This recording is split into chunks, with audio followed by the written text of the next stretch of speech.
And we are good. So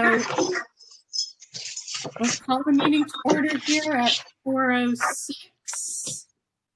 And we have, just for your records, we have members Jean Wilczynski, Rick Stout, Vicki Urbowitz, Skip Sibley, and Dave Kelsey is here ex officio.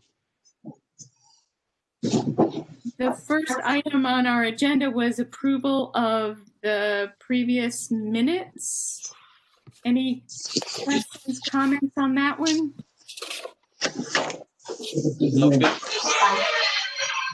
I had none. I'll move to approve the minutes. Second. Oh, wait, I'm ex officio. Yeah, somebody else got to do it. I'll move to approve the minutes. Can you hear me?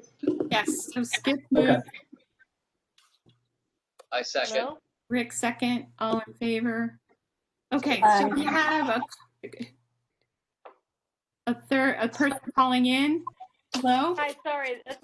This is Holly. I can't get into the WebEx meeting online, so I just called in.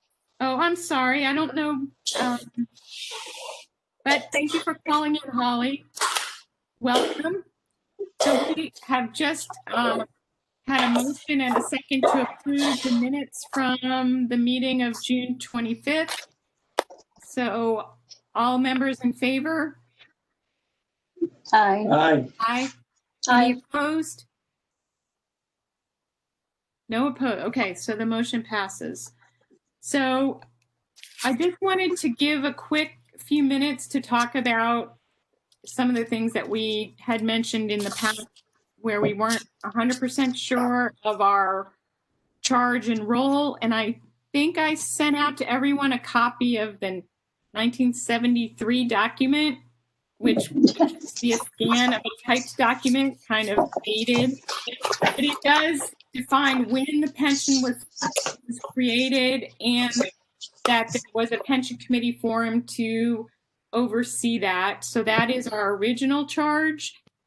Of course, in 1973, there were no 457 plans, so that is not in that charge. And I was not able to find any specific document that says we are overseeing that. However, it is clear from prior meetings that we as a committee have been overseeing the 457 plan. So while I don't have an official record that we're in charge of it, I do think that we clearly have been. So we could certainly ask our appointing authority to tell us we're in charge of it. I think that if people would like that, that's certainly something we could ask of the Board of Selectmen. Any thoughts on that? Hey, ready for your McCurdy Salisbury Zoom call presentation tomorrow? That's tomorrow. Yes, I'm on another call right now, a Zoom call. Oh, sorry. I've been zooming it up. I guess for the Board of Selectmen, it would make sense just to cover our basis and have them appoint us. That's my thought. To officially included in our appointment because we have no record of it. Okay. Yes. I will ask them to do that. Any other thoughts on that one?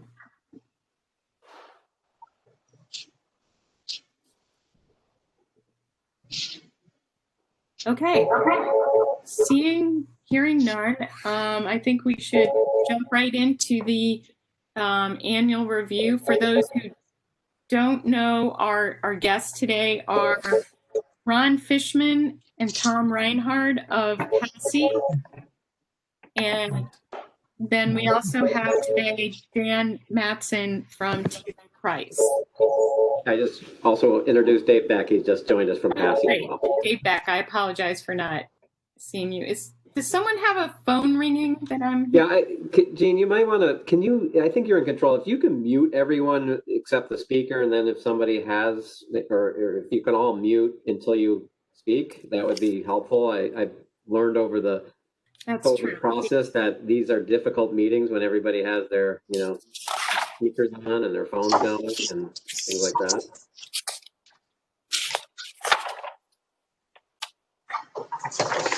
Actually, it just mutes me. I don't see an option to mute. Well, each of you have your own controls down below that you can mute your computer. It's just a little helpful without. You can cover over your picture and camera. Should be a mute option. Okay. Video option. No. Okay. I think I Maybe can there. do it individually. Who's listed as index? That's a good question. I don't know who that is. That's the two of them there. Yeah. Do you know how to mute Oh, your? that's Vicky and Skip. Oh, okay. Perfect. Okay. So.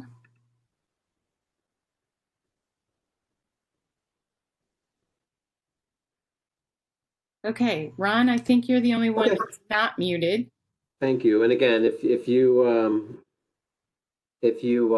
have questions, obviously you know how to unmute. That would be, feel free. I just, again, I'm not trying to be rude. It's very helpful if the speaker can do it without any distractions. So yeah, just a little recap, I guess, Gene. We had a couple of meetings, but the last one I think was with the new committee, and from the faces I see, they are new from the previous administration, if you will.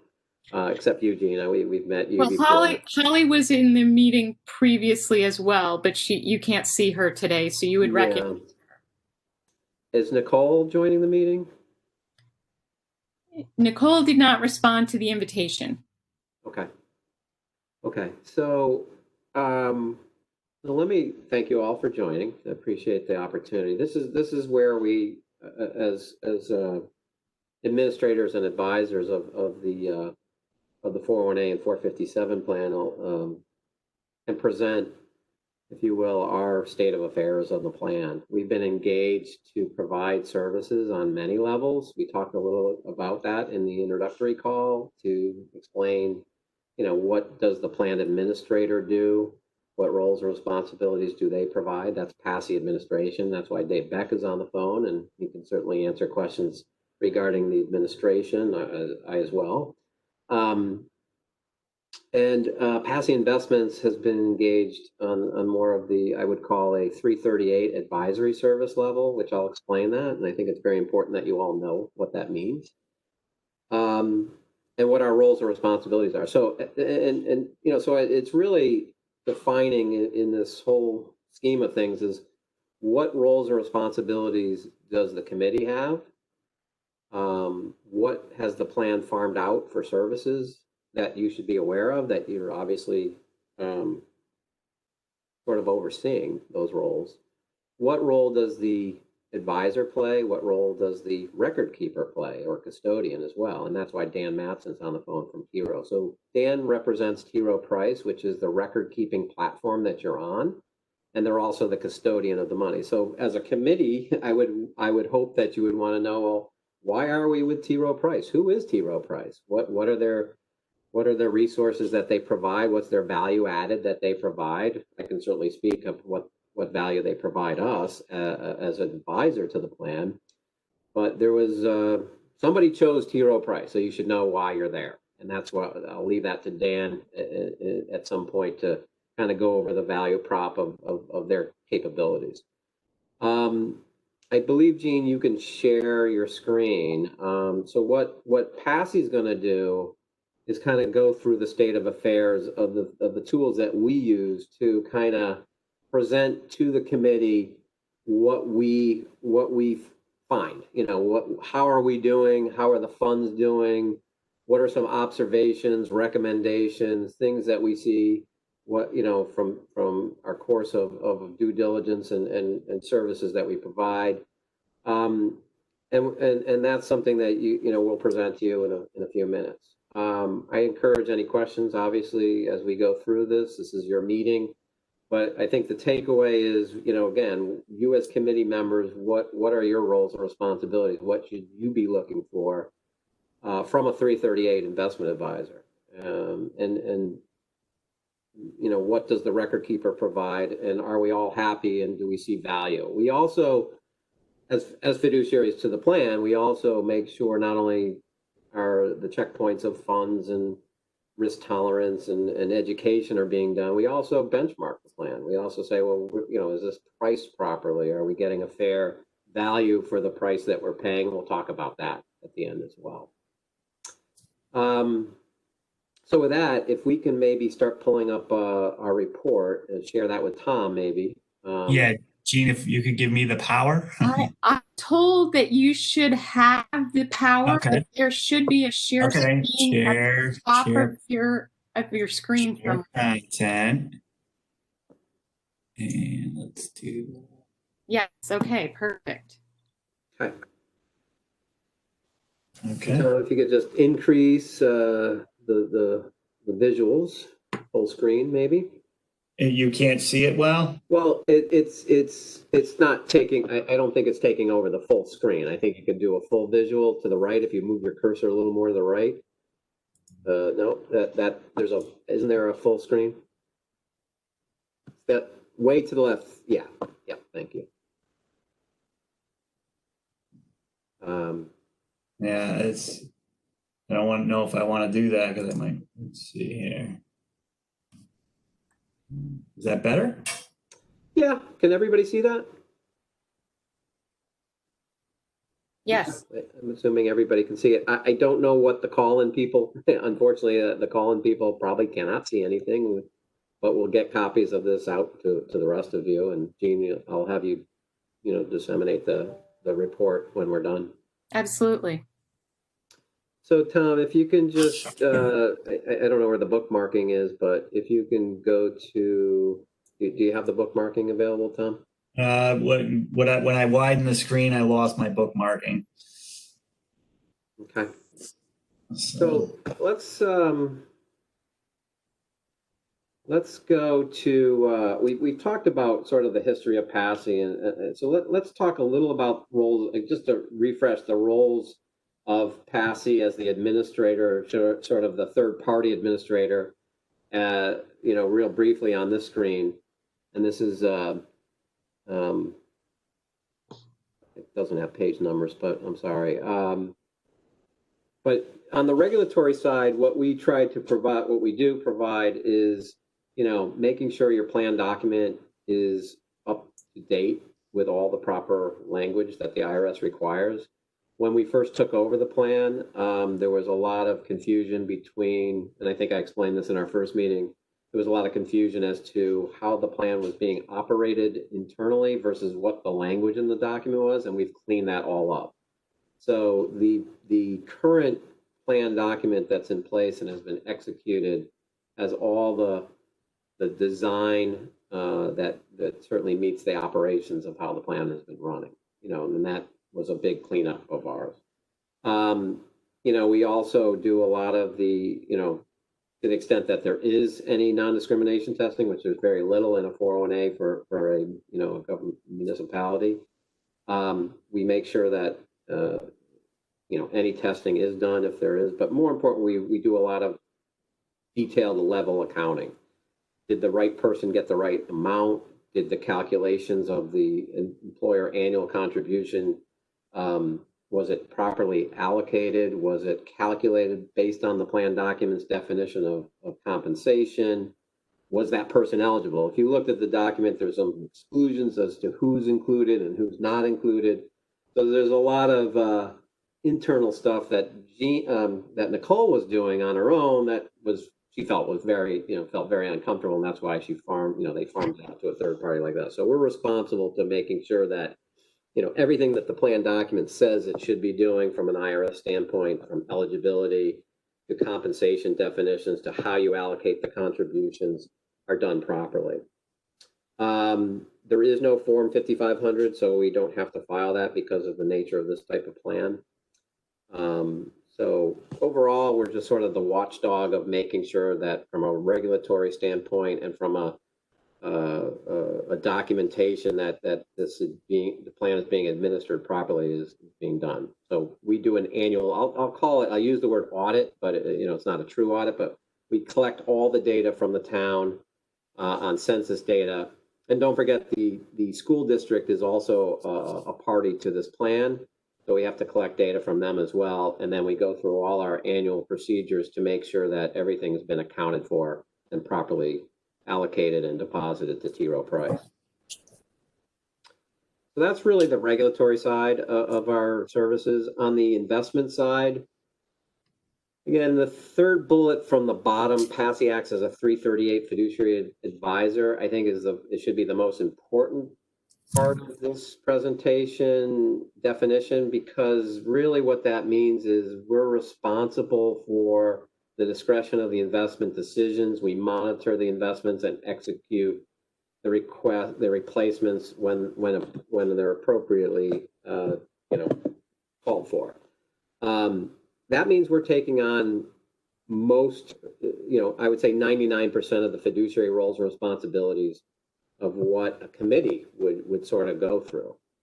So the 1% is sort of like you're there to monitor that we're actually doing our job properly. But I like to point out that we're acting as a 338 fiduciary advisor, because that really shows, and we've signed on to that in writing, and that really shows that we have a lot of skin in the game, and we are under strict standards that we have to adhere to.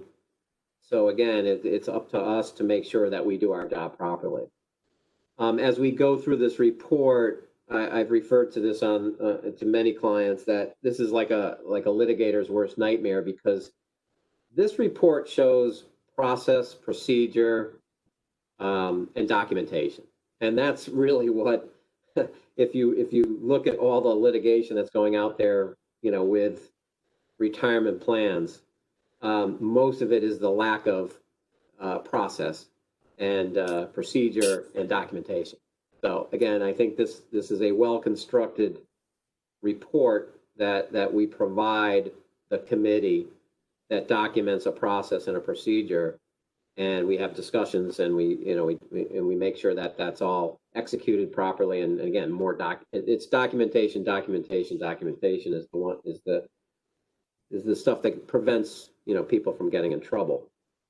On top of the 338 fiduciary advisory role, it is our job to construct the investment menu, the choices that participants can pick from the investment menu. T. Rowe Price provides us with, a pretty robust list of funds. In other words, they're not restricting me to a certain degree to say, well, no, you can't use that fund.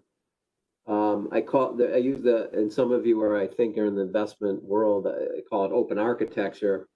This platform is not entirely open architecture, and we'll get into that in a few, but it allows us to pick and choose investments without regards to how we get compensated. It's not restricting us. So our job is to kind of go out to the investment world and try to find what we think are the best set of investments amongst the different, different styles of investment, from large cap to mid cap. So we're not restricted to all T. Rowe Price funds.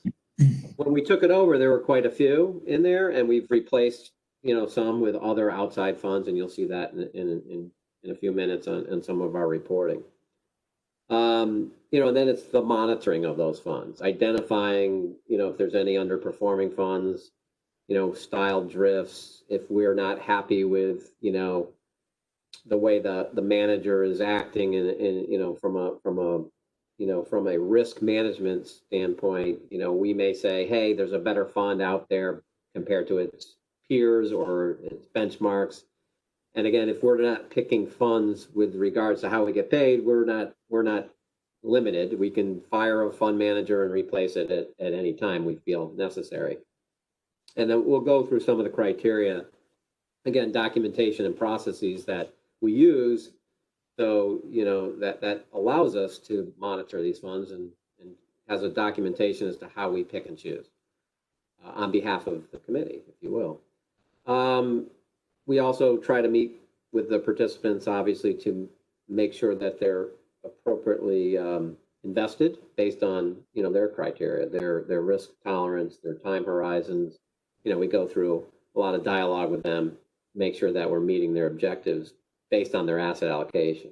As you know, many participants, this is a daunting experience. Unfortunately, the trend is that you're responsible, you as a participant are responsible for your asset allocation of how you invest your money. That's a daunting experience, and that's why you try to hire professionals that can educate in an easy to understand way, put the tools in place that will help them, as opposed to leaving it in their hands and saying you're on your own. So we'll get into that as well as to how we do that. So meeting with participants, and documenting all this, all the monitoring that we do and fiduciary responsibilities are all contained in what I would call an investment policy statement, which we have in this report, and we'll share that with you.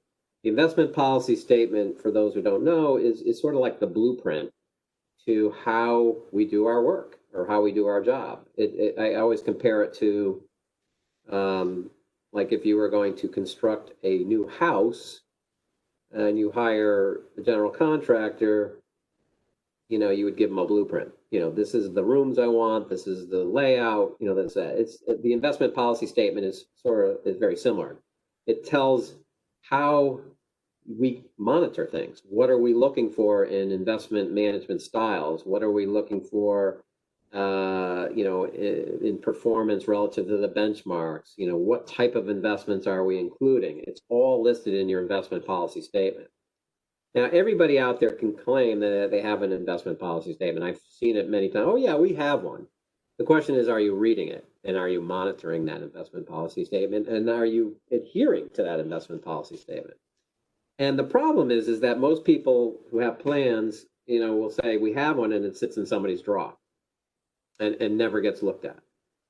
With great technology, and you'll see how we do this through a third party, we have built the investment policy statement with all the criteria that we'll go through, and it reads it from a technological standpoint, and it flashes warnings if it falls out of line with that investment policy statement. It's a very powerful tool, because otherwise I'd have to constantly read it and then do my research to make sure that these funds are performing or doing what the investment policy statement says.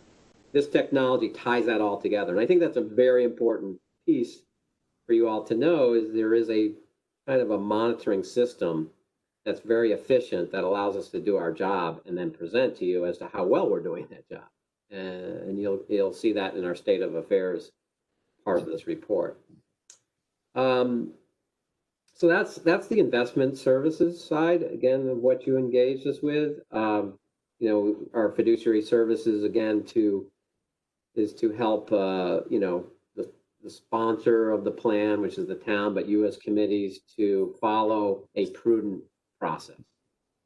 Everything should be for the benefit of the participant, in the best interest of the participant. That's the fiduciary standard, is really, everything, all decisions are made with the best interest of the participants, not for the vendors, not for other people to, get compensated in any manner. It's in the best interest of those participants. And we follow those fiduciary standards pretty heavily.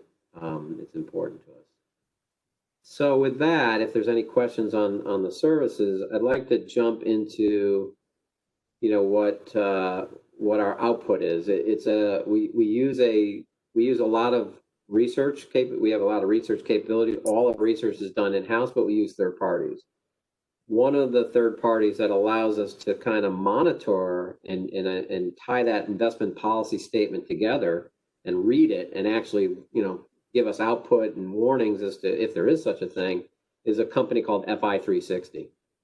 FI360 might, I don't know if anyone's heard of it. People have heard of Morningstar. FI360 actually pulls data from Morningstar as part of their research, but FI360 is pretty standard in our industry. It's a third party. And what their role is they again, it's a technology type of company where they can pull the data in from your record keeper. So all the data that's on T. Rowe Price gets pulled into the system. When I say the data is pulled into the system, it's pulling in the ticker symbols of all your funds. It's pulling in the assets by fund. It's pulling in where the money is. And then it sorts it all out and it reads it against your investment policy statement. And then we can extract that data and start to do our sort of analysis on what's happening within your plan. We can't manipulate their data, and they have sort of a grading system, and we'll get into that grading system. I can't manipulate that, but they have a criteria that says, this is what we look for in funds against their peers, and we kind of grade it from 1 to 100. And we give you a score on those funds. Again, it also reads the investment policy statement. So if my investment policy statement says, I want my funds to be in the top 25% quartile over 5 years amongst its peers, and a fund falls out of favor and isn't in the top 25, I'm just giving an example, it's going to tell me that. It reads it. It says, you said this, but this fund isn't doing that. So it's pulling in a lot of data from Morningstar, pulling it in from T Rowe, and it's a very efficient tool for us to then react and present. So the state of affairs is the first page. I'm gonna have Tom explain a few of the items on the top. Yeah, there's a question. Is the IPS in this document? It is, and I will get to that at the end. Yeah, absolutely. So the state of affairs has some key data points, and then the backup reports kind of relate to these key data points, and will make more sense as we go on. But Tom, why don't you spend, and there's some absolute observations from the state of affairs page that I can conclusively say, hey, there's some things going on that we want to present to you and get some ideas and feedback from you. But Tom, why don't you jump in and sort of go through the metrics and some of the ideas that fall onto this page, and then we'll get into some more dialogue. Sure. Thank you very much. Can everybody hear me well? So this state of affairs page, again, to reiterate the intersection of the investment policy statement, the record keeper, Pasi investments, and the participants in the plan, and lays out all the different information. Again, FI360 is a third party that we utilize to grade how we're doing when we select funds. And they grade each fund on a 0 to 100 basis, 0 being the best possible score and 100 being the worst. And they have their own criteria behind the scenes that arrives at that score. And that score is usually very relative to the Morningstar category that each fund is. That's how it's graded. So you're really having an apples to apples comparison on how that fund is doing relative to its group. It wouldn't be pertinent to look at a small cap fund relative to a large cap growth fund, a small cap value versus a large growth. And you'll see why later on in this presentation, because there's pretty significant divergences going on in the market right now. So the scoring isn't per se for each fund on this page, but just gives a broad overview. So it jumps right in, upper left-hand corner, 2 investments on watch. Now, that's not the FI360 criteria that creates that. That's our own criteria from the investment policy statement that qualified the funds for to be on the watch list. And we're going to recommend a change for both of those funds, although there's going to be a caveat with one of them when I get down to the bottom of the page. 49 basis points, 0.5% is the weighted average net expense ratio. That is taking actually where the money is and the expense ratio for the funds that the money is actually invested in, and provides that weighted average. 15 out of 100, the weighted average for the FI360 fiduciary score, again, using where the money is in the plan currently and creating a weighted average off of that based on that FI360 score, which is available for each fund in the plan. 1 IPS alignment warning. What that means is we have a core list of Morningstar categories that we want to utilize in the plan. And the investment policy statement right now is saying that one of those is not being filled. It actually is. We are utilizing a fund that has changed categories. Morningstar changed categories, and it's a fund that we are also going to make a recommendation on. The American Funds Washington Mutual was a large value fund American Funds considers it a large value fund. Morningstar classifies it as a large blend fund. And it is a very good fund, and it lines up very well in the large value space. So we'll discuss that. It's sort of a false positive on the IPS Yeah. alignment one, then, is really what we're saying. Middle of the page, more of a broad asset class layout of where the assets are. And by the way, this report is combining both plans, the regular and deferred compensation. That's why there's 11,577,000 in there. But the two plans we monitor separately, but this report combines them into one report. The asset allocation.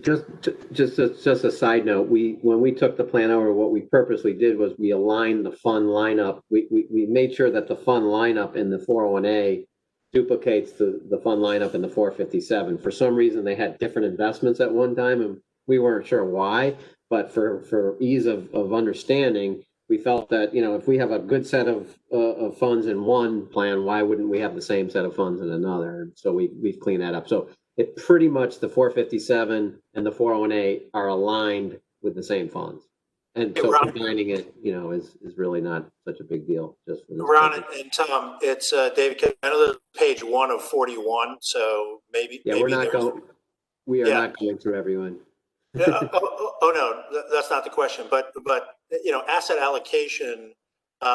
This obviously there are some categories here that require some explaining, but equity, debt, cash. Like, I'm not sure what allocation is. Yeah, well, and so it would be helpful if you let us know, and maybe on it may be part of this report where it's a more standard or conventional approach to what our asset allocation is.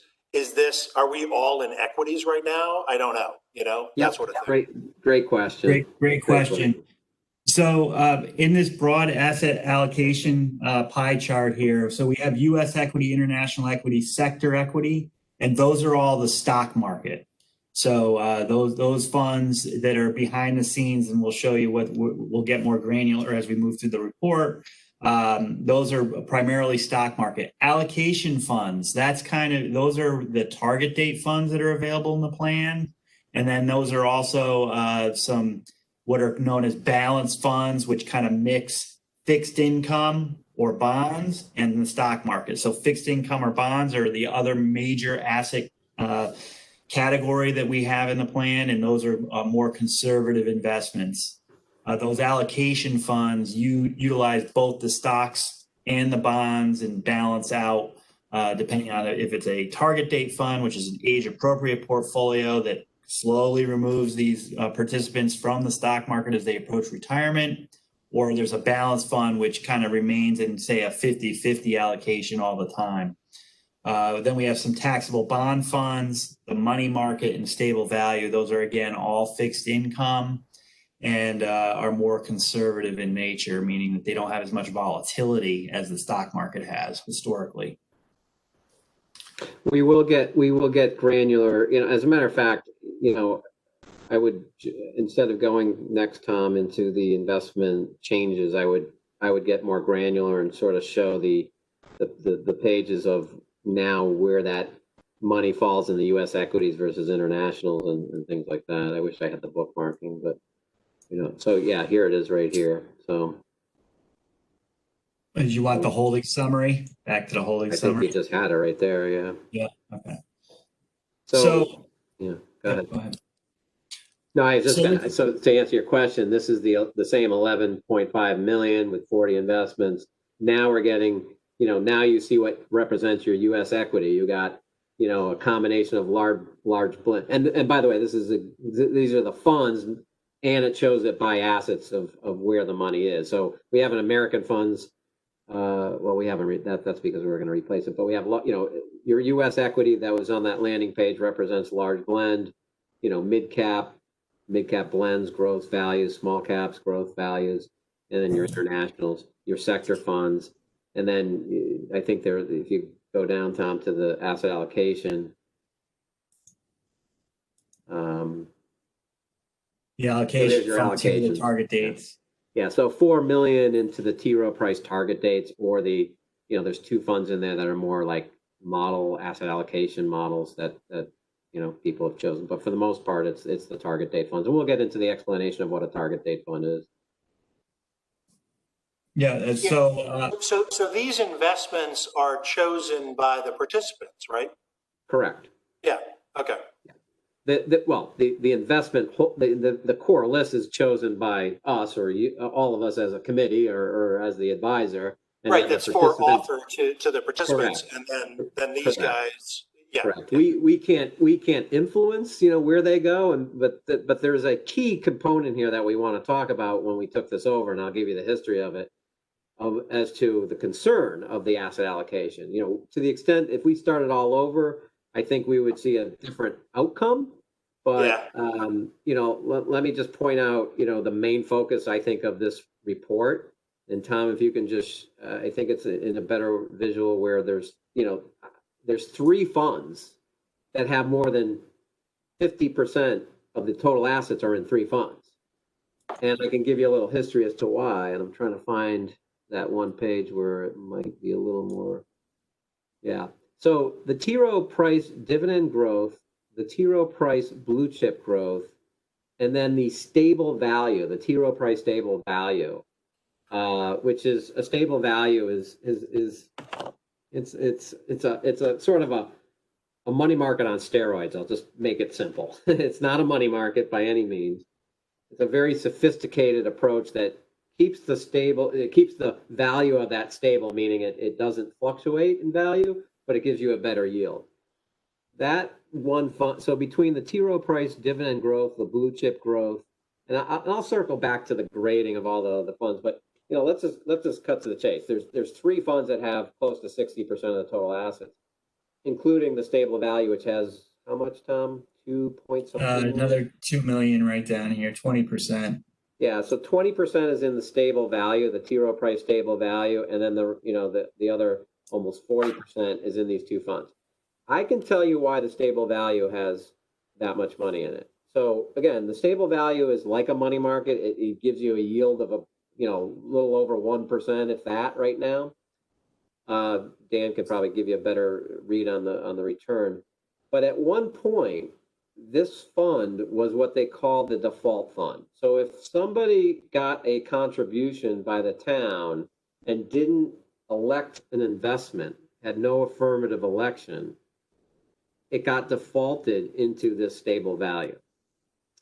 And that was common. That was pre-Pension Protection Act. So later in the years, when the government sort of came out with the PPA, the Pension Protection Act, they sort of gave more guidance on what you should use as a qualified default, investment election, or QDIA. And it was not a stable value fund. So when we took this over, we immediately made the change that says if somebody does not make an affirmative election, the more prudent, and certainly by standards of the Department of Labor, default should be a age-appropriate target date. Tom, why don't you just explain what a target date, sort of the concept of it is, and how that works, and why that is such an appropriate investment for somebody who doesn't make an affirmative election. Yeah, absolutely. It's one of the options in the plan. So a target date fund is a fully diversified portfolio. So what I mean by that is it has stocks, bonds, it has different allocations, it has international stocks, it has U.S. equities, and then on the fixed income side, it's also diversified among many different categories. And what that fund does is, like you can see on the screen, the 2060 fund. So if somebody was defaulted into the 2060 fund, that fund would probably be 85% of the investments would be in the stock market. That'd be international stocks, U.S. stocks, large cap, mid cap, small cap, well diversified, with only a small sliver in fixed income. What that fund does, when you reach about 45 years of age, and each person would be allocated to the fund based on their date of birth and the target date of their retirement. So what this fund does is, over time, right around 45 years of age, is kind of like a plane coming into land. It starts to, the fund manager starts to remove you slowly from the stock market and replace those investments with fixed income or bonds, which are less volatile. So what happens is over time, the fund automatically reduces risk, stock market exposure, as the participant approaches retirement without them doing anything. They just sit in the fund. It's well diversified. And again, risk is removed by removing them slowly from the stock market until they reach probably right around their retirement date, a 50-50 allocation of stocks to bonds, which again has reduced their risk significantly. And what that does is it helps to protect them should somebody near retirement have a March of 2020, which obviously we don't want to go through again. But it would dial down that risk enough so that they wouldn't lose as much had they not been in the target date and we're saying 100% stock market exposure. They would be protected. Yeah, so that became the what we call the default investment election. But that's why the T. Rowe Price stable value has so much money in the old days. That's where all the money was going, and nobody would make a change to it. As much education as we tried, some people just are. It's just the inertia. They just sat there, and not really. It's not the best prudent investment over time because it's not yielding much at all. But again, we'll get to some of the recommendations of what, in a perfect world, if we were to step in fresh, engage the participants and allow them to pick and choose their investments based on an education session, we would not have 3 funds with 60% of the assets. We would have them mostly in target dates funds, and then we have our own Pasi models that are on this platform that we can talk about. And between those 2 asset allocation approaches, either a target date or a risk adjusted model, risk appropriate model, you're going to have 80 to 85% of the assets will probably be in those type of arrangements. The other 15 or 20% are probably do-it-yourselfers that are more sophisticated that can kind of pick and choose amongst a combination of stocks and bonds. But our experience is this plan is not from a whole, and I think it was mentioned that the participants choose this, not in this type of plan. They were sort of defaulted in the stable value, but why to go up, Tom, to the blue chip growth and the dividend growth? Correct. Why to a large blend and a mid blend? Excuse me. Why a large blend and a large growth have 30, almost 40%, or so, or whatever that's telling me, 20 and, almost 35% is in 2 funds there. Maybe that somebody who had this prior said, put 100% of your money in there. I don't know. It kind of concerns us from a fiduciary standpoint that maybe, we don't know.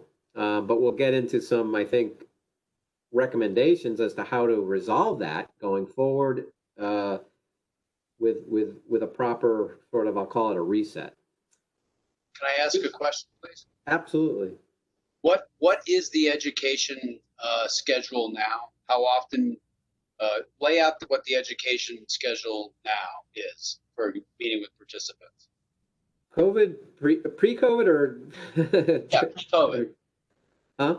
Both. But yeah, well, the pre-COVID approach was let Pasi, let's set up seminars. Let's set up, times where the school district was comfortable versus the town was comfortable. Let us come in with T. Rowe. Let's do sign-up sheets. Let's have one-on-one engagements.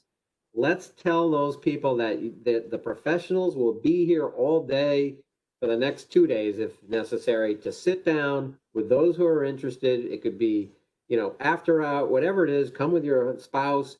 Let's sit down. We'll pull up your account. Let's make sure that we can go through this and talk about your investment objectives compared to what you have invested in this plan, and are you on track to do that? That was up to the town and the school district to arrange that based on time, and availability. I would say the same approach for COVID, but it's just more we have a capability through technology to do it through Zoom one-on-ones. Same concept, sign up. You'll be in our waiting room until the next one, leaves. We'll go through that same criteria, same approach to making sure that what your risk tolerance is appropriate to the way you have your money allocated. And we've done that, but our participation, sign up, if you will, wasn't, exactly stellar. The town or the school district did not make it mandatory. So you're at the mercy of those who are interested in doing it. I'll give you the proposal. I'll let the cat out of the bag. What we would prefer in this type of instance, and we have the capability to do it, and we also have the right to do it, is to do what we call a investment reset. We think that having a target date, age appropriate reset of the plan, which means that as of a certain date, all participants will be moved into the target date, age appropriate, based on your bandwidth of when you were born, into a target date, which forces them to be properly allocated. Because if you lifted the hood of a target date, you're going to have probably 16 different funds ranging from mid cap to small cap to fixed income. So it's a proper asset allocation. And as Tom mentioned, as you get closer to that target date, i.e., the end game of the target, whether it's 235 or the year 2040, the fund manager at T. Rowe Price removes that risk over time as you get closer towards that date, and that's appropriate. If we do that reset, they also have the ability to opt out of that reset. So we're not forcing them. There could be a rhyme or reason why they want their money in the stable value. I would guess that's just they got defaulted there and never did anything, but you can opt out of that reset. But to properly get this plan on track and then do our educate, that would make us comfortable as fiduciaries to say, let's do a target date reset and get this money really allocated in the right mix based on your age. And again, Wholeheartedly support this. What's that? I'd like to go on record as saying I wholeheartedly support that. Okay. Yeah, Good. I would agree with that, Ron. I'm actually sort of surprised that it didn't already happen. But I also understand, you've only been involved for a certain period of time, as have we all. But I think doing announcing that we're going to do it and then offering some educational opportunities along with that, or meetings for people who don't know what you're talking about and want to understand, what you're doing is absolutely what we would want to see.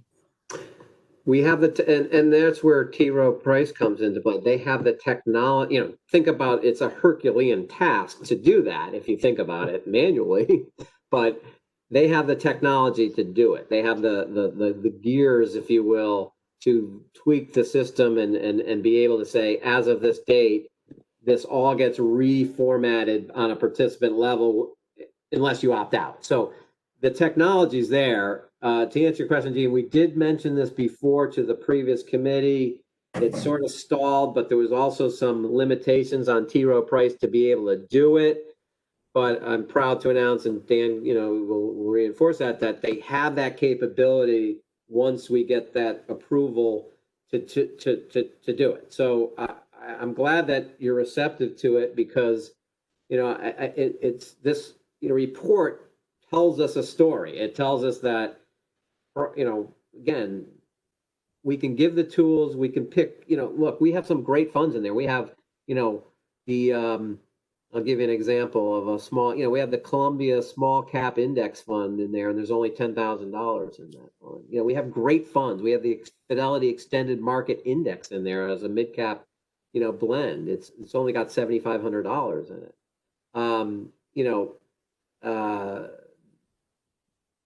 So I think by doing this, we would all feel comfortable that knows that based on your age, that you will be in an appropriate mix and will reduce your risk over time as you get closer to that glide path. That glide path takes you down into that target date. And that's what a target date does. And it's an excellent, efficient, inexpensive way to manage money amongst a population that isn't probably sophisticated to do it on their own. So we call it the do-it-yourselfers. And we'll explain in our other, there's another approach to this in our investment models in a few minutes. But I think I think we would all feel comfortable that is the right direction to do it, to go in. Tom, Is is there there, any way to get, Okay. since this will be done, assuming this is done, and assuming there'll be more assets that will flow into the T. Rowe Price target date funds, which for the benefit of the committee are well regarded. Yeah. Is there any way for us to get access to the lower cost share class? Rick, you're teeing me right up. This is great. Yeah, that's the next thing. Before I get it, the answer is yes. The answer is yes. But before we get into that, Tom, why don't you do some of the scoring and some of the analysis that we go through, assuming that all the funds were being used properly and things like that? Because the FI 360, and Rick, you might be familiar with it. It sounds like you're in this business a little bit. It's interesting to do the analysis, and we can talk a little about layers of criteria that we look for.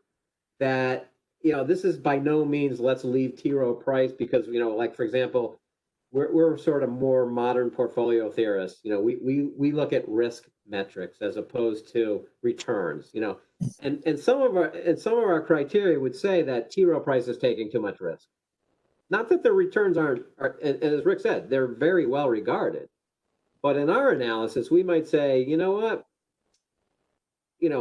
based on, and Tom could go through his criteria, this is telling us that they got there by taking on more risk than we would want them to. And there are other options. So we do that. That's the theory behind all this. That's why, that's in your investment policy statement. There's a lot of our criteria in there that would say, hey, replace this fund. By being with T. Rowe, which is an excellent, place to be, and they're very good money managers, we're at their mercy to use their target date funds. Not that it's, look, there's a lot worse out there. They're probably, I would rank them in the top 5 of all the managers out there in the space of target dates. Are there ones better? Yeah. I would say better in the sense that they get to where they are with less risk. And that's the perfect storm. That's like the perfect scenario. Not storm. It's a perfect scenario. I want to get to a degree of return without taking too much risk for my investor. That's a perfect scenario. So, Tom, why don't you go through some of the analysis? I don't want to go through every fund here, but you can just point out some of the scorecards, and more importantly, talk about some of the replacements that did show up on our watch list, why it showed up on our watch list, and what are our recommendations. Because besides the reset, we still want to keep our core list in good health, right? There could be that do-it-yourselfer that's going to pick and choose their own asset allocation. So we want to make sure that our fund list and our core list stands up to the investment policy statement. So, Tom, go through those funds that we are monitoring and feel a little uncomfortable, and we're going to make those changes to.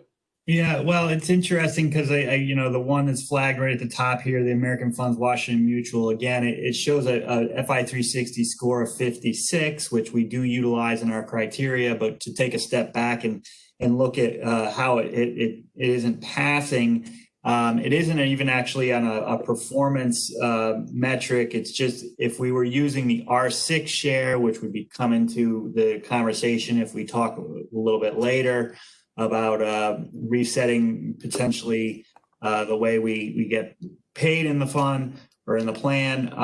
The American Funds Washington Mutual, if we use the R6 share, it's fine. Again, going back to the IPS, this was a large value fund when we put it in the plan. We still think it is a large value fund. That's how we utilize it.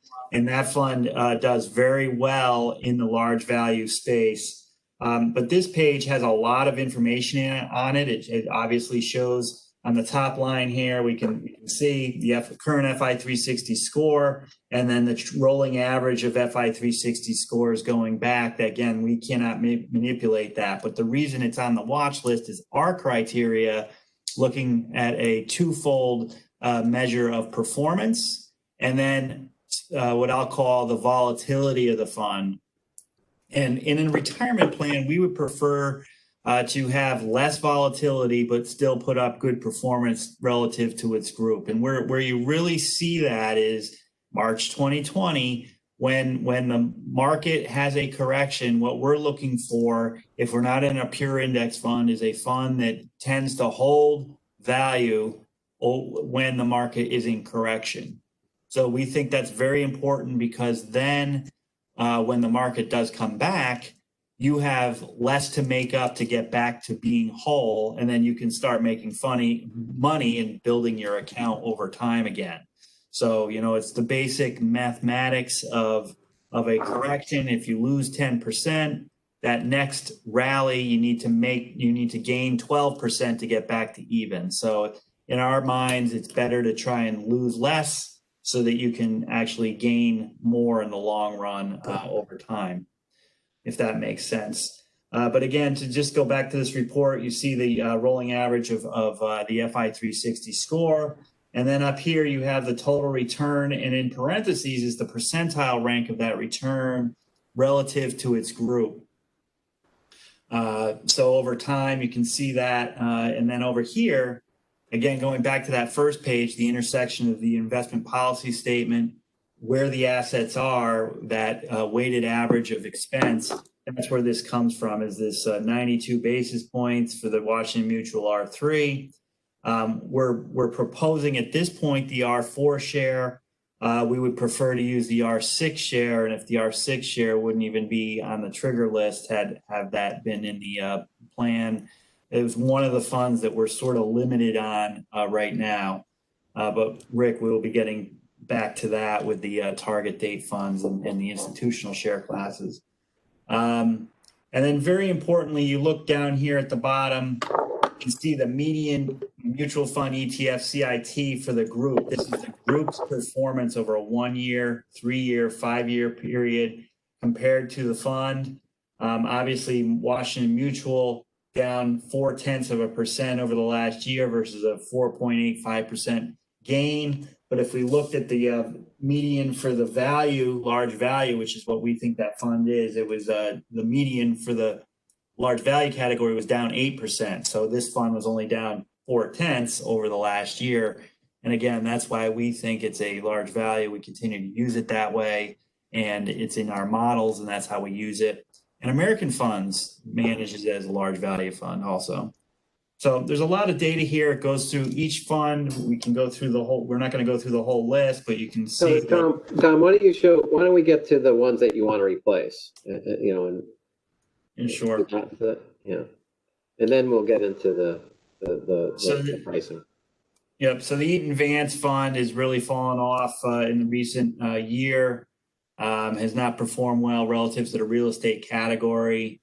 And we recommend propose changing that over the Neuberger Berman Real Estate R6 Fund, which has very good scores both on the FI 360 and then passes our additional criteria for performance on a 1, 3, 5 year metric. And then additionally, on the volatility front, looking at standard deviation of performance, and then Sortino ratio, which measures how the fund does when it's in correction.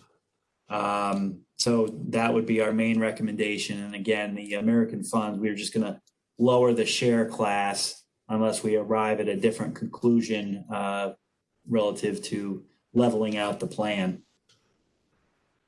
So yeah, so really what we come down to, really one fund that, sort of did not meet the criteria, and that's the Advanced Real Estate, albeit there really wasn't a whole lot of money in there to begin with. But again, if we're going to tidy up our core list, and I use that term open architecture, T. Rowe Price doesn't care, so we're going to pick the New Bourbon Real Estate R6, and and just for those folks who don't understand FI 360, a 0, which if you were, think of the FI 360 score being like, you handing in your test and the teacher grades it based on a criteria or a rubric. They have a sort of the same thing. A 0 actually is good. A 0 in our world, you hand it in your test would be bad, but in this case, it's you can't get better, and it scored it as a 0 across the board pretty much, over 1 and 3, and against its peers, you know, it's telling you that that fund, that real estate fund has 261 other funds that are doing the same thing. Yeah, 261 over the last 1 year. They're grading 237 over the last year, but there's a total of 261 that they're measuring performance against. So we're using a criteria that FI360 uses that kind of weeds out the funds based on the data and all the things they pull in. That says, you know, this is just not, you know, it's like if I measured you against other people, it's just basically saying amongst your peers, you're either doing well or you're not. And again, it reads our investment policy statement. Not that we're looking for all zeros, but we look for you know, funds that are in the top 25% quartile over a certain period of time. So this one popped up in the real estate category as saying it's just not meeting the criteria. So of course we're going to replace it. But a lot, as you go through this report, you'll see a lot of zeros. You know, the Morgan Stanley, you know, is a zero. The T. Rowe prices are zero. You know, so that it couldn't get any better. And so it tells us how well are we doing in monitoring your funds and selecting from thousands and thousands of other funds. You know, pretty good. So without going in through every single fund, you know, our recommendation, you know, because we're an FI360, excuse me, an investment advisor 338 advisor, we can make that change, but we certainly put it out to the committee just so they know, you know, to sort of bless it, if you will. Fortunately, there's only one on the watch on the replacement list. Tom, is there anything else in the report that you want to kind of go over before we get into pricing?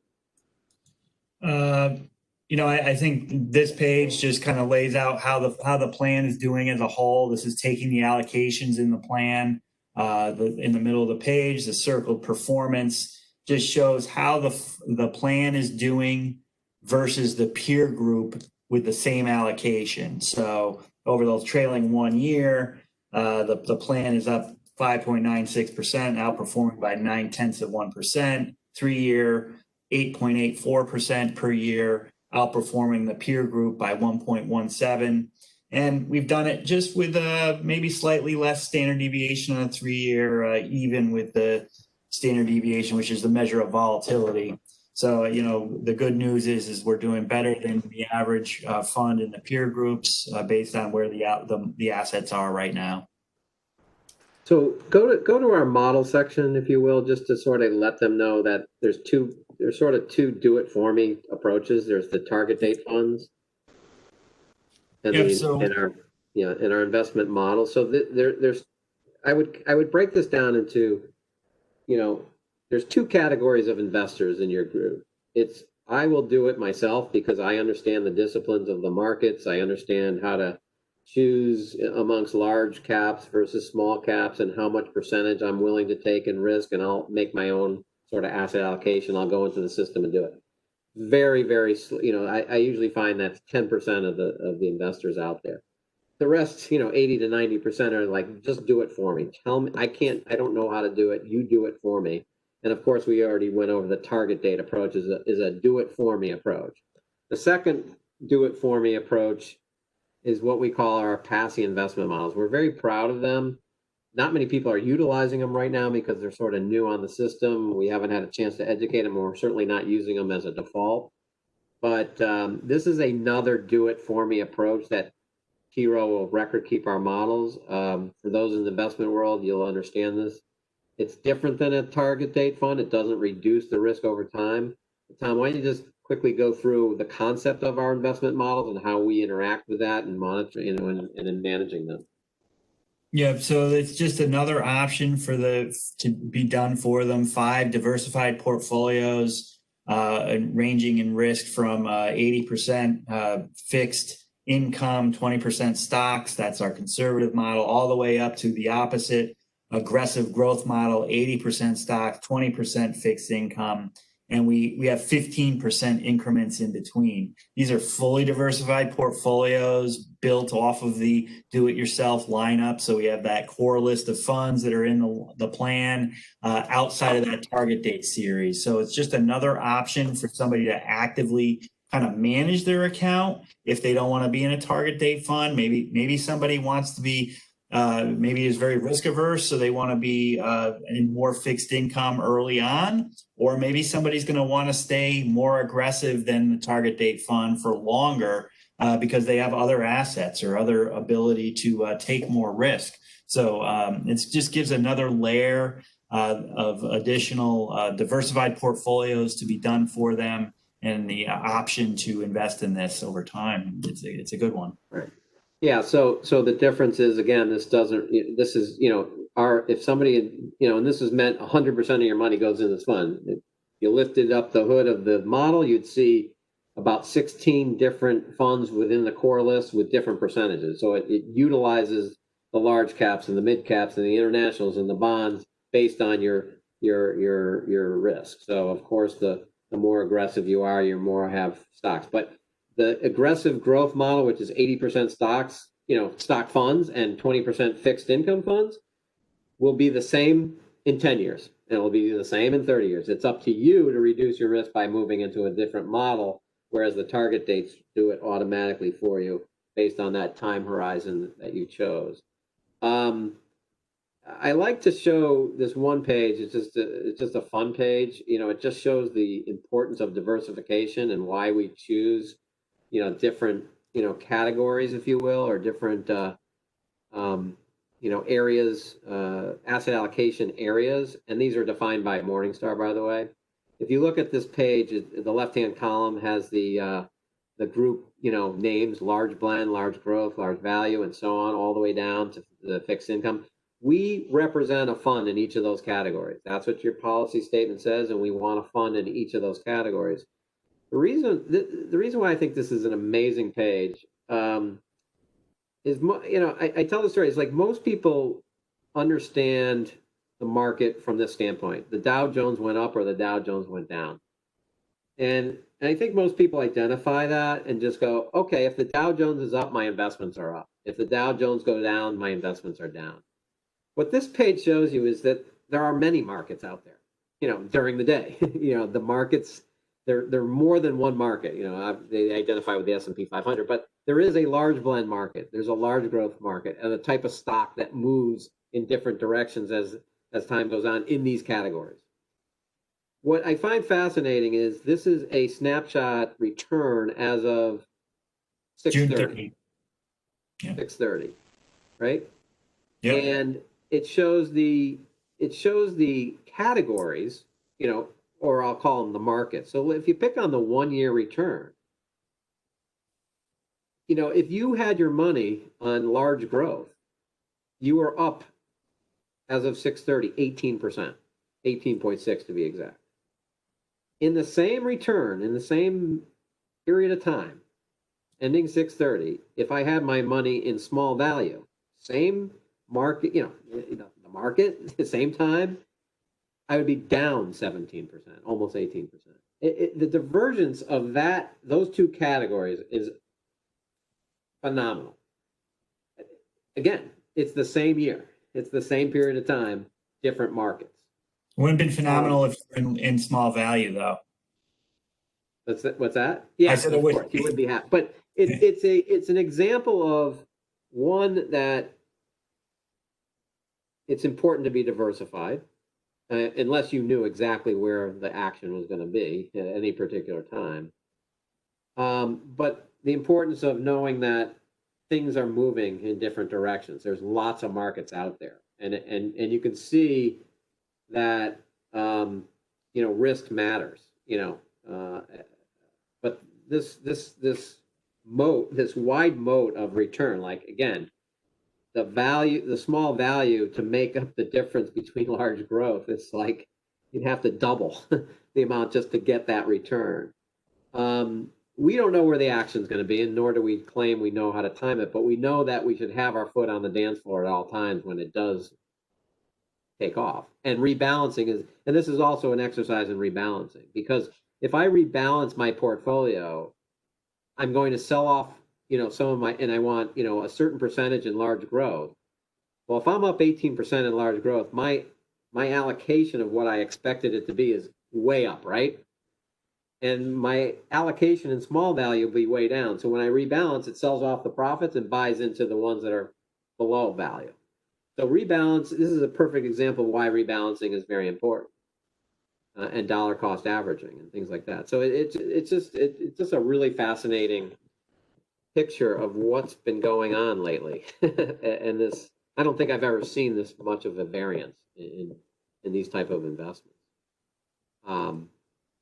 Anyways, just a side note. For the sake of time, let's get into the last part of our presentation. And again, Gene, you'll have this to pass out to everyone. There's lots of other reports that support a lot of what we're talking about. But let's talk about pricing. So we inherited this plan, and pricing in the market in this world of retirement plans is very sometimes difficult to understand. There is a transparency rule. The Pension Protection Act came out with all sorts of rules and regulations about disclosures and transparency, but it's still confusing. I will boil this down into a summary that I think is easy to understand. And it all comes down to how people are paid. Tom, can you show me the expense ratio page for 1 minute? Sure. One of the reports that shows the expense, because that will tie it all in. So everything is related to your funds and expense, how expensive the funds are. So there's different classes of shares, as Rick alluded to. There's institutional class shares of the same fund. I'll say the fund comes in many flavors. The many flavors is how does somebody, how much revenue is generated from that fund besides managing it, and to pay for services is really what it comes down to. So on this page, we'll take the 2035 T. Rowe prices right at the top of the page. And what this shows me is the expense ratio. 68 on the right-hand side. Sorry. Yeah, the last column is that this fund is costing the investor net of return, all those returns, the 1 year, 3 year, is net of the 68 basis points. So that's a little more than 0.5% when we talk about basis points. 1 basis point is 1/100th of a percent. So 68 basis points is a little more than 0.5%. And that's net of that return. However, if you ask T. Rowe Price, well, what is the true cost to manage this funds? It's not 68 basis points. About 19 basis points gets peeled off of that 68 to pay for services. It doesn't get paid for us, but it basically goes right to T. Rowe to handle all the roles and responsibilities that they have as a record keeper, on top of the fund manager. So if we stripped out, the excess revenue, you'd come up with a lower class share of that same fund. However, we'd have to go back to T. Rowe and say, well, you need money to do your services besides managing that fund, i.e. record keeping. What would it cost? And I have, so I have that. So if we were asked today, what's the true cost that the participants are paying? It's the expense ratio of the fund, and these are what I would call investor class shares. I don't know if I guess I would call them retail shares. They call them investor class shares. Some of that expense pays for some of the services, but we also have to be paid as well. And so the all-in cost for a participant is the fund expense ratio that they're invested in. And as you see in this list, every fund has a different expense ratio. Plus 15 basis points are added on for our services. So I did an average. What I decided to do is I took the top 3 funds that had, remember there are 3 funds that have close to 60% of the assets in it. I just took the average expense of those 3 funds, added in our 15 basis points, and the all-in cost is around 75 basis points that the participant's paying. Rick mentioned, can we get the T. Rowe Price funds lower? Then the answer is yes, we can. So I did that analysis. And I took the institutional class shares of the T. Rowe Price funds, i.e. the target date funds, added in. T. Rowe came back and said, well, we need 14 basis points to do our job because we were getting it before from the fund expenses. We need 14 basis points plus our 15. So we went from an all-in cost of 75 basis points to an all-in cost of 71 basis points. Is that tremendously a huge savings? Not exactly. So it tells me that, you know, it's still an inexpensive plan to use the current class shares, but we can lower it by 4 basis points. But if we're going to do a target reset anyways, we might as well sweep everything in and fix everything. So I would propose that we go with the institutional class share of any fund that's in this list, have T. Rowe Price charge their record-keeping fee amongst the participants, continue to charge our fee amongst the participants, and they're slightly to an advantage of what they're paying now. But at the same time, we'll do that target date reset, and I think that cleans up the plan. So, Ron, this is Dave Kelsey.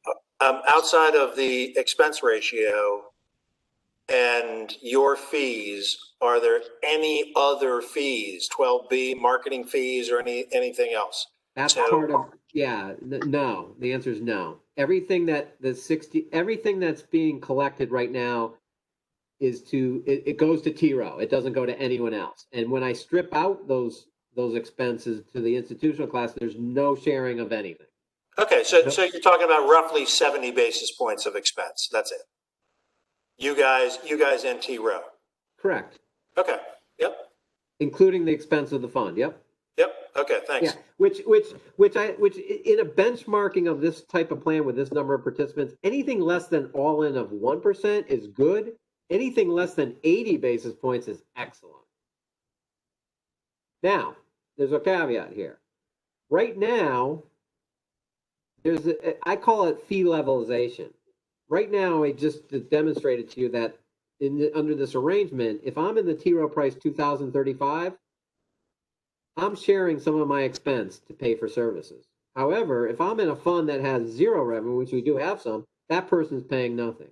So what this accomplishes is what I'll call fee levelization. Everybody's on the same playing field. Everybody pays the same price. And it's a little bit lower than what we're getting now. So I see three things happening. Reset into target dates that gets everybody properly allocated. And if they don't like it, they can opt out. A slightly lower cost, and what I call fee levelization. Because right now, somebody's paying some of the expenses and some people aren't paying any expenses because some funds don't have revenue share. When I take everything out, everybody's on a zero revenue share basis and everybody's sharing the same cost. So I think that's very important too. It's a very fair game. So I think in conclusion, what I would say is you all see, whether you want to take a vote or not, or how you do it, we want to do target reset, and we want T. Rowe Price to come back with a zero class, a neutral revenue share class, and add the fees on top of that, so everybody's on the same playing level. And it should be noted that the participants will see another debit from their account, which we would need to provide some explanation of. Well, yeah, I mean that's it's transparency though. It's all transparent. I mean, Yeah. It is what it albeit it still comes in less than what they're paying now. That is I guess that's a psyche thing. It's like, well, I see an extra fee. You'll see something, but that's good. Transparency is good. I don't like it now. It's not transparent. So in essence, they're paying more now. They're going to pay less later. But if they see a fee, that doesn't mean they're paying more. So it may be an educational thing, but it's the proper thing to do, and it's transparent. Questions? Speaking, I'm in favor of this. Anyone else have any comments or clarifications? Dan, if you want to jump in real quick, again, this really all falls on you to conclude. I'm independent. I have no affiliation to T. Rowe Price. I think they're an excellent group. I think their fund management good. I think their technology is good. We're using their record keeping. But Dan, you gotta, it's up to you. Certainly jump in to say why did somebody choose T. Rowe Price? I can go to Fidelity. I can go anywhere.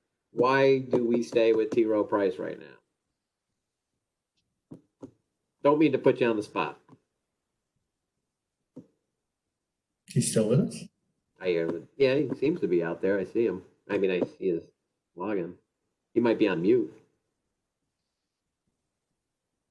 Well, I guess he can't defend himself.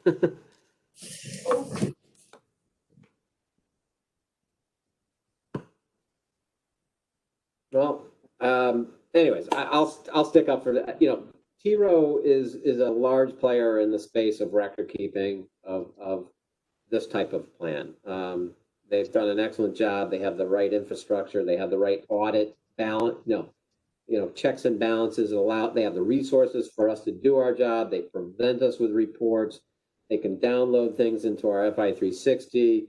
As Rick said, they're a very reputable firm. Their target dates are probably in the top 4, of hundreds and hundreds of other managers out there that do target date investing. Since we're resetting, and the majority of the assets will be in target dates, I'd rather be within the top, the top peer groups, and T Rowe price is definitely up there. But again, we're also using them as a custodian and record keeper. We have close to $12 million sitting with T Rowe price. It's their job to make sure they're accounting for that money on a participant level and making sure that everything is audited properly. And they're a very, very reputable firm. So I stand behind that. I'm not in favor of moving this plan to any other platform to get I know the pricing anywhere else would be right within this ballpark, if and maybe even a little more expensive. Is there a better target date fund out there? Yeah, I mean, there's no secret. American Funds target date is probably the best target date manager out there by American Funds, but they're slightly marginal. I'm not suggesting that we would migrate the plan to another record keeper and just for the sake of putting a little better target date fund in there. I think you're getting huge value from T Rowe. Can you guys hear me now? Yeah. Yep. Yes. I could hear everything you guys were saying and I could see it, but for some reason it just wouldn't take me off mute. I really apologize. Anyway, if you want to add any comments to what I just said, feel free. I do want to wrap this up. It's getting a little late. Yeah, sorry. I apologize for the technical glitch there. No, thanks, Ron. You said it perfectly. And we obviously work hand in hand with Pasi. We support the education efforts as well. We have an entire education team. As Ron mentioned at the beginning of the call, it's been challenging in the past. But we can certainly do that in a post-COVID world.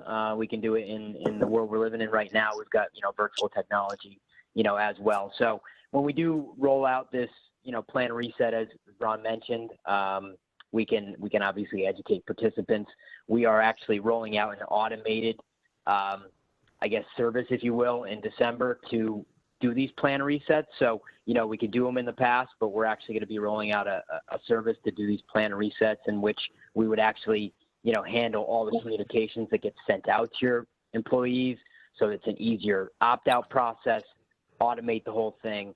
So, it's going to be very, very simple to get this done for your employees. And, I think as Ron mentioned before, when they do it, and most of them, I think will stay in the target date funds, they'll be in a better place.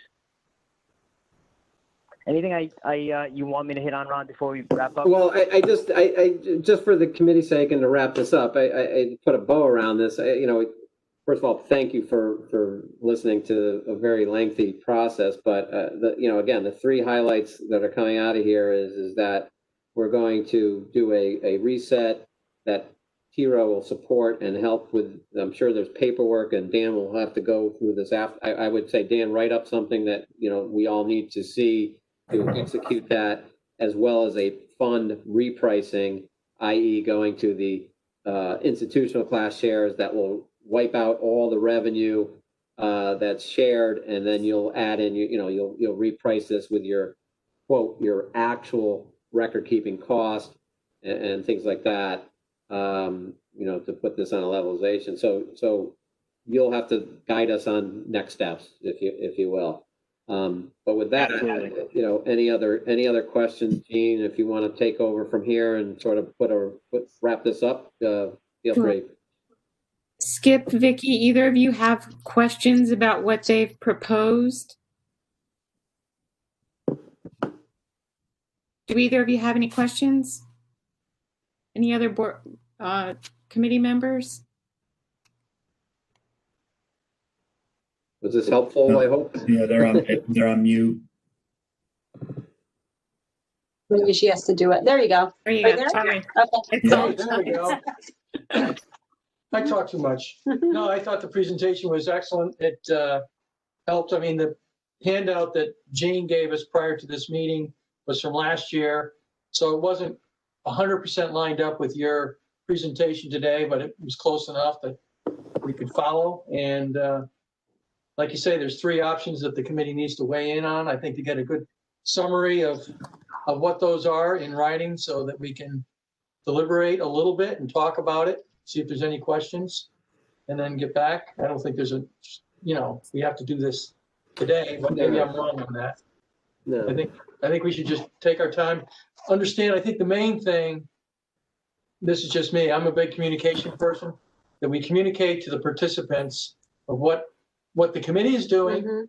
who we are, what our charge is, a simple letter, and outline the process so that they know ahead of time what's going on. Because obviously, anytime you start talking about people's retirement money or whatever that is, that's a very private, sensitive thing. So, we don't have visibility to the individual accounts. No, we're not making those decisions for them. I just think, being brand new to this committee, I would just be very sensitive, and we have to be very careful in our communication to the participants. I think having the Zoom meetings, and I know as an employee, I thought those were helpful to have, even though you don't get the full participation. It is nice to go and talk one-on-one on somebody as to how you're invested in such. I think that's good. And I think the other thing is any communication that goes to the employees or participants should be a little bit more in layman's terms versus. Absolutely. No question. No question. All these, I mean, I know a little bit of it, but I'm not, I think it would be more presentable in a easier Agreed. fashion. Yep, absolutely. What point well taken. Good point. Mhm. And we will have this presentation for you all in hard copy. And I think somebody asked, is the investment policy statement in here? It is. Feel free to go through that. It will outline every detail of sort of how we got to this place. And if there's any questions on that, I find that to be really the epicenter of how things are done. If you read through it, you'll see what goes behind it and why these reports are generated. And it goes back to criteria, scoring. And like I said, I started off this presentation. This is a litigator's worst nightmare. You have everything documented. You have monitoring processes, you have procedures, and you have execution of those procedures. I'm not saying it's bulletproof, but it's pretty darn close. Could you send us a sample of what the notification would look like? Yeah, I'll have to, Dan, I'll have to sort of lean to you because you're coming out with this new sort of process on this and you'll handle the communications. I'm not sure if you're there yet, but please assist us in that if you can. And when is the committee meet to make a decision or deliberate? I want to make sure we don't have to open-ended. We have not set a date for that yet. We're, obviously, it's not going to be tomorrow. Ideally, we'd like to probably have time to digest all this and maybe get together sometime over the next 30 days, maybe. Does that sound reasonable to folks? Sounds good. Ron, will you guys make this available electronically that I can email out to the? Yeah, absolutely. We're going to send you a PDF file securely. We'll have Tom send that to you as soon as we get off, and feel free to disseminate that any way you want. Okay. Jane, do we want to try to set a date now? Sure, if people are open to that, obviously. If you don't mind, Pasi team, I'm going to take the Pasi team. Pasi, you guys, you're Pasi and Dan, you guys are welcome to jump off at this point. Yes. Thank you. Thank you again for all your Thank time. you. Very much. Thank you. All right, nice seeing you all. Thanks, everyone. Take care. And then there were 5. 6. Okay, so what is the best timing for people? Is this 4 o'clock? Obviously, this was a little longer than I thought. I should have realized they probably would go a little longer, but does this time of day work? Would people prefer? Yeah, I personally prefer either the beginning of a week or toward the end of a week. And obviously, we don't want to do it on a Friday because I travel kind of like Tuesday through Thursday. So ideally, like Mondays are good for me in the afternoon or Tuesdays. I'm amenable to whatever. That's fine for me. This is Rick speaking. That's Okay. fine for me. So if we look at, and does everyone think it's 30 days makes sense? Sometime early October, end of September? What do we think? I'm going to be going through elections and Yeah. yeah. I'll be busy. That's true. You're pretty booked. I agree. And I'm What about, going to be working after hours too, I'm sure. You know, to me, I think a couple of weeks we could reconvene. I'm looking at the 22nd of September. It's good to me. This is Rick. I agree. I think sooner rather than later. Yeah, I don't think we need to stretch this out. Okay. So we think maybe Tuesday the 22nd. Vicky, what is that? How does that sound? That's better than going into October. Okay. And does 4 o'clock work? Because we, or would, Vicky, I don't want to impose too much of your after hours. I don't know how late you stay. I get out of work at 4. But So would you rather meet earlier? Would that work for everyone if we said 3? That works for me. that work for you? Sure. Okay. Is this going to be virtual or are we meeting in person? Yes. This worked out fine today. Actually, the virtual works pretty well, Yeah, I'm fine with that too. especially if it's a small group like us. I think that can work. And, Okay. you know, And I'm we'll going to break have that in time my to notes. review the documents and hopefully we can keep it fairly short, but have a pretty good conversation. So, okay, That's so fine.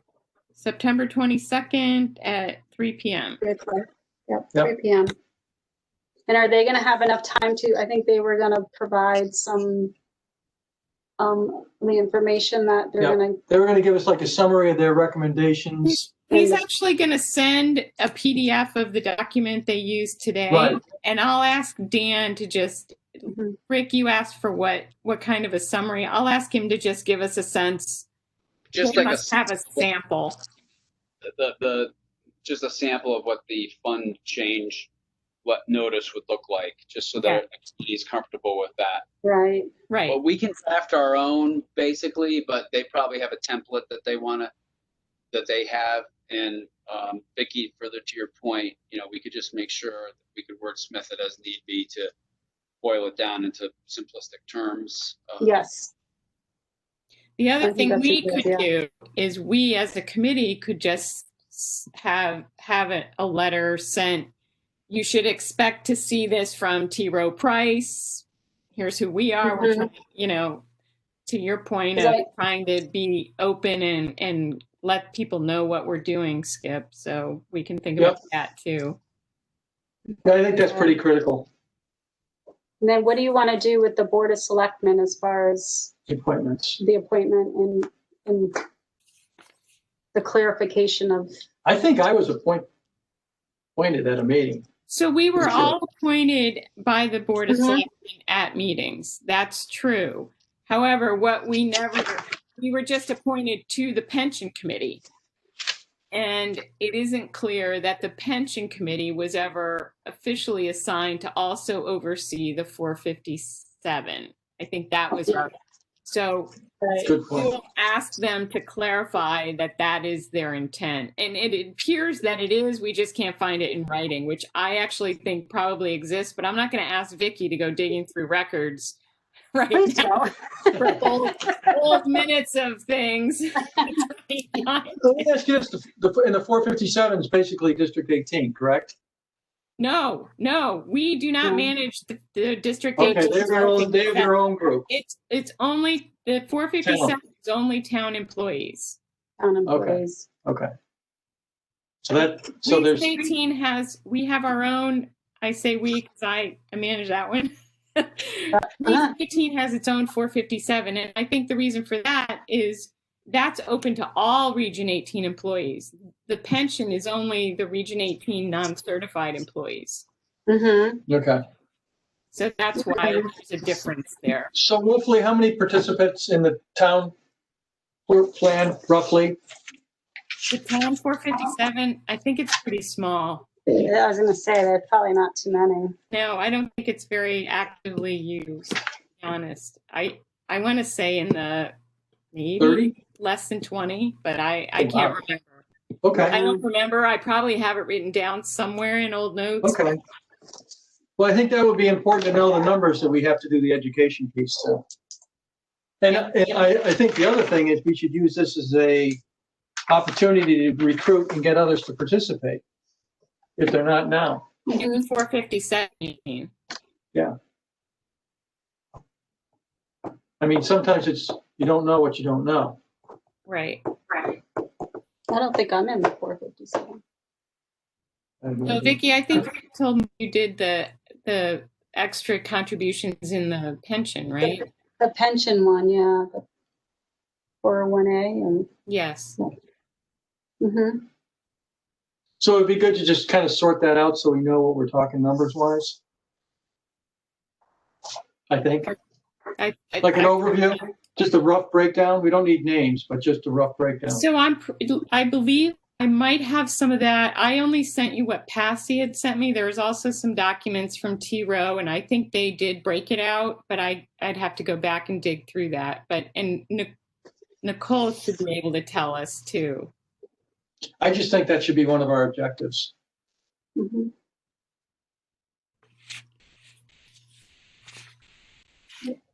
Okay. Good. All right. Well, I guess we'll see. I'll send an invite out for the 22nd, and we will be in touch. Okay. We have to do Motion to adjourn? I guess technically we do. Yep. A motion to adjourn. 454. 554, I'm sorry. 554, I was gonna say. 544. I second. 544. Yep. Okay. And you If I can tell time. Anyone opposed to adjourning? I think that's it. Okay. All right. Well, thank you all, and have a good rest of your evening. And Jean, I'm gonna do the minutes, but you might want to look at just to make Okay, sure I sure. really captured. Yep, that's fine. You Okay. can send me a draft. Okay, sounds good. All right. Thank you. All right, thanks, guys. Thanks. All right. Thank you.